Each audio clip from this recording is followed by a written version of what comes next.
Pullman, o cara da piscina, está prestes a ser lançado aqui no Brasil e ele está sendo muito incompreendido. O lançamento que está sendo muito mal interpretado pela crítica tem muitas camadas e eu espero que você fique comigo até o final desse vídeo para entender melhor essa história. A sinopse desse filme pode não ajudar muito porque ela é muito simples. DB, que é o personagem principal, é o cara da piscina porque ele cuida da piscina. E ele cuida de uma piscina, mora num trailer, é bem tranquilo, tem uma rotina diária que todos os dias ele escreve uma carta para Aaron Brockovich, que é uma pessoa que ele tem muito apreço. De repente ele é chamado para investigar um caso, mesmo ele não sendo investigador, só um cara que cuida de uma piscina. Mas o que esse filme tem de incompreendido? Por que ele está sendo mal interpretado pela crítica principalmente? O DB, ele é um cara que lembra muito o Grande Lebowski, principalmente em sua aparência, porém as suas atitudes não são muito parecidas com as do cara, que fundou até o Dudismo, né? Uma religião voltada ao espírito zen do cara, do Grande Lebowski. Porém o DB ele é um cara muito diferente do Lebowski, ele tem uma personalidade muito única, ele é disciplinado,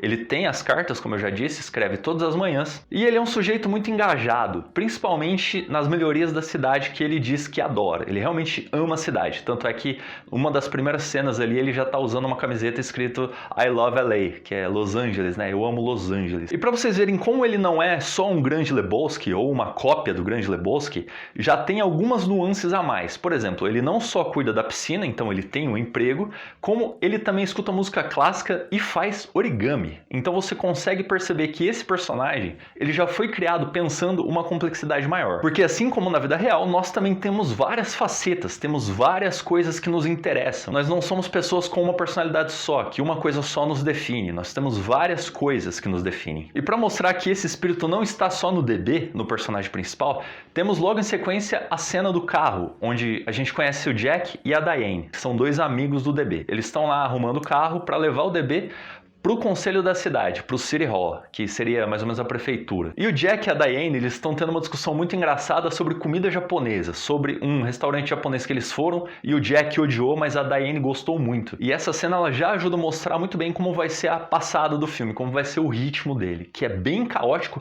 bem rápido, bem turbulento, porque é assim que as pessoas falam, as pessoas conversam uma em cima da outra. Isso era muito presente no cinema dos anos 40, 50, e eu não sei se isso foi proposital, se ele quis realmente trazer essa memória do cinema antigo, mas funciona muito bem, porque é muito engraçado. Ao contrário do que a crítica tá falando, ele não é um filme que tenta ser engraçado e não consegue, porque eu ri muito, principalmente com essa cena, e logo em seguida no City Hall, que realmente a gente tem um desenrolar ali de o que são esses personagens, porque de repente você vê o Jack entrando com uma câmera, e você pensa, por que ele tá com uma câmera? Então o Jack também tem várias facetas, além dele tá gravando um documentário e também odiar comida japonesa, ele tá tentando fazer o retorno dele ao mundo do cinema, porque como todos eles moram em Los Angeles, né, eles querem trabalhar com filmes. E logo depois a gente tem mais uma característica forte do DB, o personagem principal, que ele realmente gosta tanto da cidade que ele quer melhorar todos os aspectos possíveis. Então a gente tem uma longa apresentação sobre como transformar os horários de ônibus nos melhores horários de ônibus possíveis. E é incrível, porque ele acaba sendo preso depois de bater num policial. Agora, a personalidade do DB cabe bastante discussão aqui, porque apesar dele parecer uma pessoa muito desleixada, como seria o Grande Lebowski, né, o cara, ele na verdade é muito disciplinado, tanto é que ele mantém a rotina de escrever as cartas todos os dias, e parece que ele é uma pessoa bem presente ali na prefeitura, no conselho da cidade, porque o líder do conselho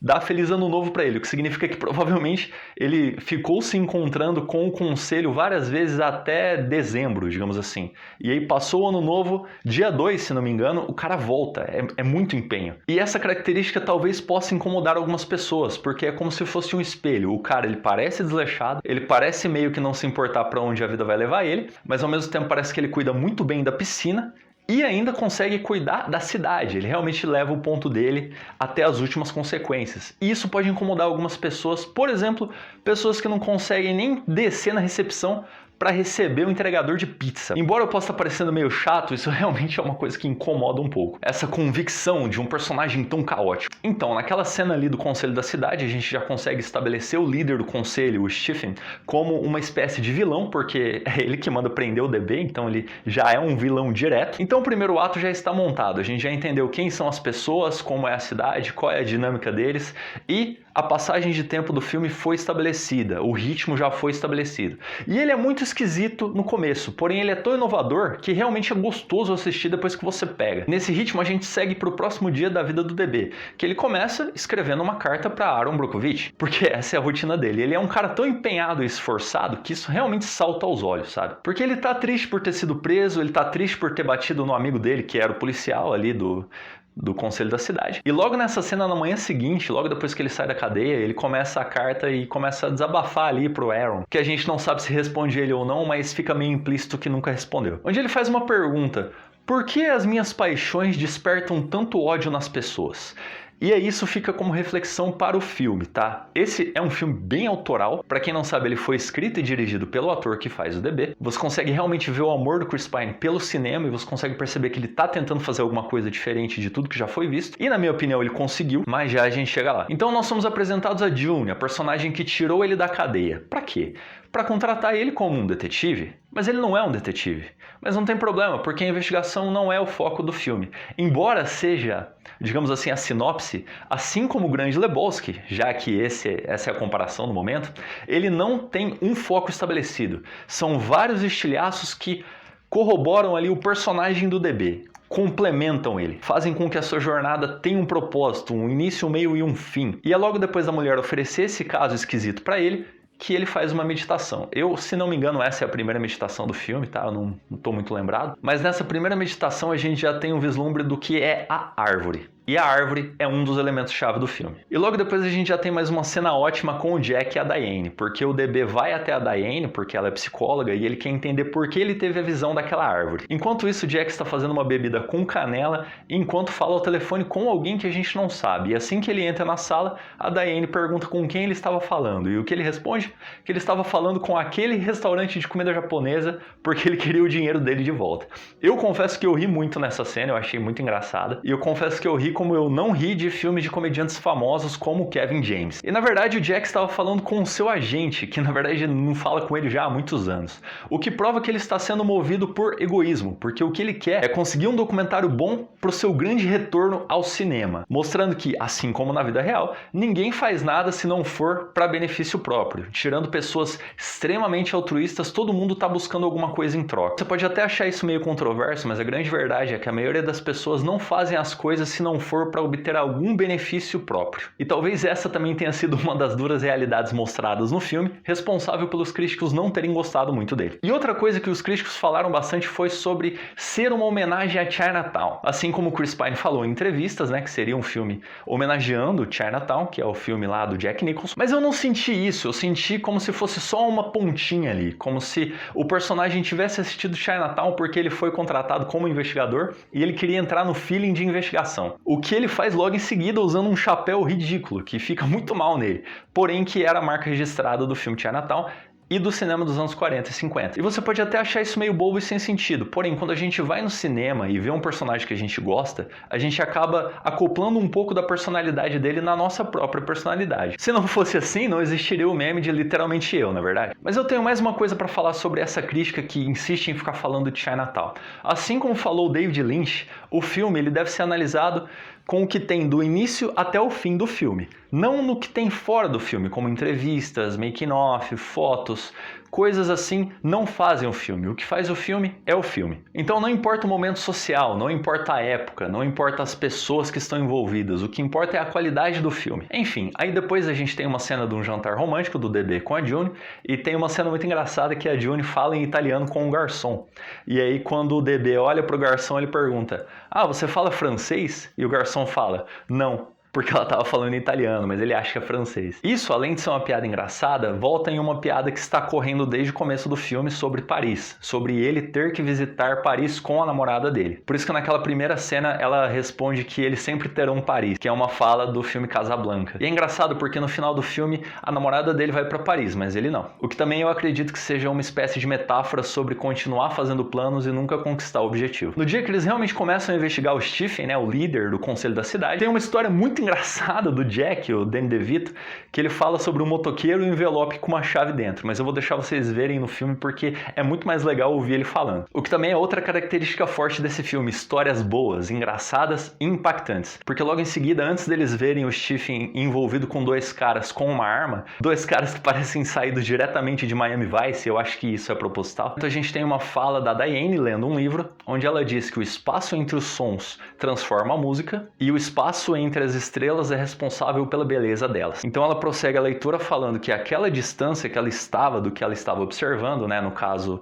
o escritor, era responsável por transformar o desespero em algo sublime. E isso é uma metáfora direta com o filme, porque quando a gente assiste esse filme, a gente tem que dar alguns passos para trás, a gente tem que recuar um pouco, se afastar. Porque o DB, assim como todos os outros personagens, são personagens muito abertos, muito complexos e cheios de facetas. Então você precisa se afastar um pouco para você entender o conceito geral, exatamente como é nesse filme. Se você parar para pensar, por exemplo, em Beleza Americana, quando o Kevin Spacey está sentado na mesa dele e tem uma plaquinha escrito "Olhe mais de perto", é uma dica para o espectador olhar o personagem mais de perto, porque ele é tão fechado que você realmente precisa se aproximar dele para entender a coisa toda. Nesse filme você precisa se afastar um pouco, dar alguns passos para trás. Então Stephen está envolvido com umas pessoas armadas e meio mal encaradas. Isso deveria ser importante para a investigação, mas como a investigação não é importante, a gente tem uma reunião social de todos os personagens envolvidos ali enquanto eles bebem e a gente descobre que o melhor amigo do DB na verdade está saindo com a namorada dele. Ele tem uma crise, ele corre para casa, ele medita e aí a gente tem o segundo elemento da meditação que é importante, que seria o camaleão. E esse camaleão fala para ele que está na hora dele desvendar os segredos, dele descobrir o segredo. O segredo sobre o quê?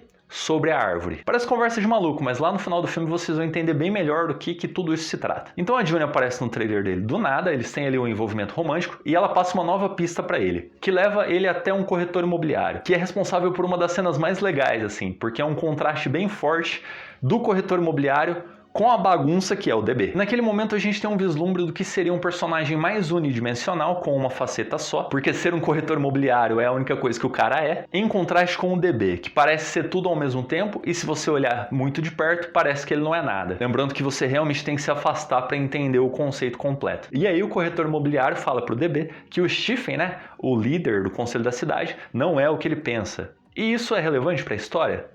Não. Não do ponto de vista que o DB realmente está tentando solucionar a investigação, né? Que o Stephen seria a pessoa que deve ser derrubada porque ele é ruim, segundo a June, mas nada disso realmente é importante. A única coisa que importa é a pista que o DB recebe do corretor imobiliário, que leva ele até uma das melhores cenas do filme, se não a melhor. E é nessa cena que ele realmente descobre qual é o significado do camaleão, né? Que ele chama de lagarto o filme inteiro. Mas eu tô realmente convencido de que ele é um camaleão, ainda mais pela natureza dos acontecimentos ali daquela cena. Então a partir de agora eu vou ficar em widescreen porque eu vou contar alguns spoilers aqui. Se você não quiser saber mais sobre o filme, se você quiser assistir, o que eu recomendo, você pode pular até a parte que eu não apareço mais com widescreen, beleza? Então, nessa cena o DB vê esses dois caras que realmente saíram de Miami Vice nesse lugar onde o Stephen está como um transformista. E essa é a grande revelação, e é por isso que o camaleão é representado por ele. Eles têm uma conversa muito profunda e muito impactante.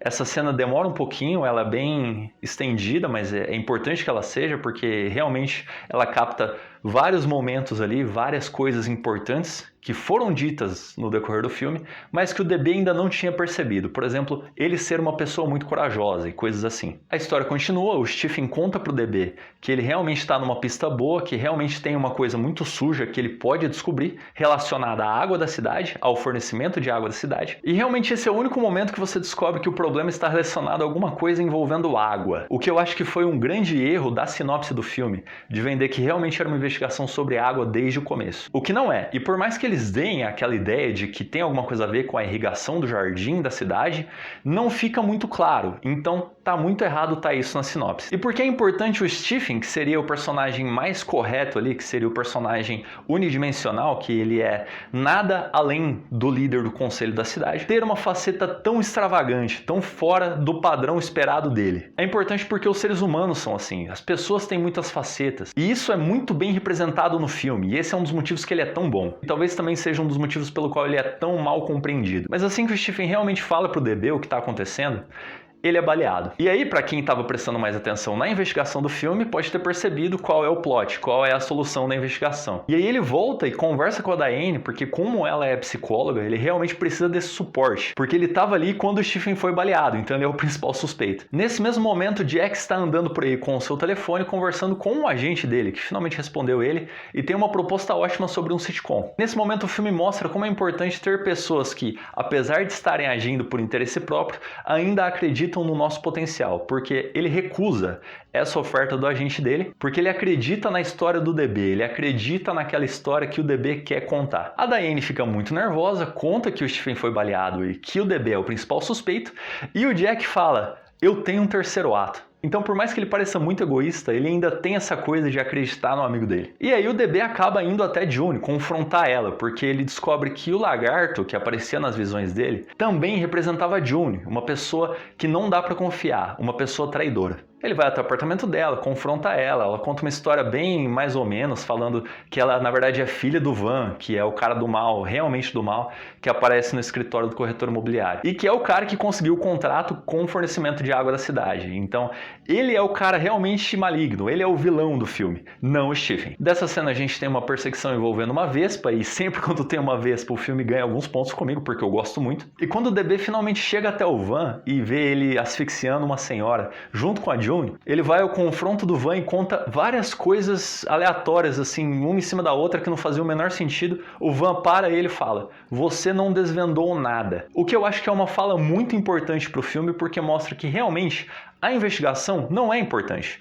O que é importante são todas as conexões ao redor da investigação. Porque no momento que o Van ia atirar no DB, depois da June falar pra ele que não amava ele, aquela coisa toda, o amigo dele, o Wayne, que ficou com a namorada dele, aparece e dá voz de prisão no Van. Aí chega o Jack com a câmera gravando, e aí você descobre que ele era do FBI esse tempo todo e estava numa investigação pra prender o Van. E essa é a resolução da investigação. Então o DB não tem nada a ver com a investigação. Ele realmente não tem nenhum fator determinante que faz com que ele seja o responsável por aquelas constatações. Foi tudo a investigação do FBI. E para algumas pessoas isso pode parecer meio frustrante, porém não é. Porque o importante realmente não é a investigação. O importante é o caminho até a solução de todos os problemas. E aí logo depois do Van ser preso e o DB estar sentado na cama com o Jack e a Diane ao lado dele, ele tem meio que um diálogo interno explicando qual é o significado da árvore. E o significado da árvore é uma família, as pessoas que estão à sua volta, elas são importantes. Porque como logo em seguida ele diz, ele sabe como é se sentir estranho e sozinho. Provando mais uma vez que a investigação do filme